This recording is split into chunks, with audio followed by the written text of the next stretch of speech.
ಶ್ರೀಕೃಷ್ಣನು ದ್ವಾಪರಯುಗದಲ್ಲಿ ಜನಿಸಿದ ದೇವರು, ಭಗವಂತ ವಿಷ್ಣುವಿನ ಅವತಾರ. ಕಂಸನ ತಾಂಡವವನ್ನು ಅಂತ್ಯಗೊಳಿಸಲು ದೇವಕಿ ಮತ್ತು ವಸುದೇವನ ಮಗನಾಗಿ ಮಥುರೆಯಲ್ಲಿ ಜನಿಸಿದರು. ಜನನಾದ ಕೂಡಲೇ ಯಮುನೆಯನ್ನು ದಾಟಿ ಗೋಕುಲಕ್ಕೆ ಸಾಗಿಸಲ್ಪಟ್ಟ ಶ್ರೀಕೃಷ್ಣನು ನಂದ ಮತ್ತು ಯಶೋದೆಯ ಮಗನಾಗಿ ಬೆಳೆದು ನಿಂತರು. ಶ್ರೀಕೃಷ್ಣನ ಬಾಲ್ಯದ ಅವಧಿ ಕೃತ್ಯಗಳಿಂದ ಮತ್ತು ಲೀಲೆಗಳಿಂದ ಪ್ರಸಿದ್ಧವಾಗಿದೆ.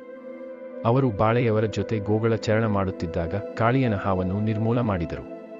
ಅವರು ಗೋಪಿ ಬಾಲಕಿಯರೊಂದಿಗೆ ರಾಸಲೀಲೆ ಮಾಡಿದಾಗ ದೇವರ ಭಕ್ತಿ ಮತ್ತು ಪ್ರೀತಿ ಅರ್ಥವಾಗುತ್ತವೆ. ಕೃಷ್ಣನು ಕಂಸನನ್ನು ಕೊಂದು ಮಥುರೆಯ ರಾಜನಾದರು.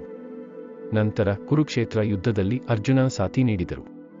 ಮಹಾಭಾರತದ ಭಾಗವಾಗಿರುವ ಗೀತೆಯ ಸಂದೇಶಗಳನ್ನು ಶ್ರೀಕೃಷ್ಣನು ಹೇಳಿದರು. ಧರ್ಮ, ಕರ್ಮ ಮತ್ತು ಭಕ್ತಿಯ ಮೌಲ್ಯವನ್ನು ಬೋಧಿಸಿದರು. ಶ್ರೀಕೃಷ್ಣನ ಜೀವನ ನಮಗೆ ಪ್ರೀತಿಯ, ದೈವಿ ಶಕ್ತಿಯ ಮತ್ತು ನಿಷ್ಠೆಗಿಂತಲೂ ಹೆಚ್ಚಾಗಿ ಧರ್ಮದ ಮಾರ್ಗವನ್ನು ಅನುಸರಿಸಲು ಸ್ಫೂರ್ತಿ ನೀಡುತ್ತದೆ.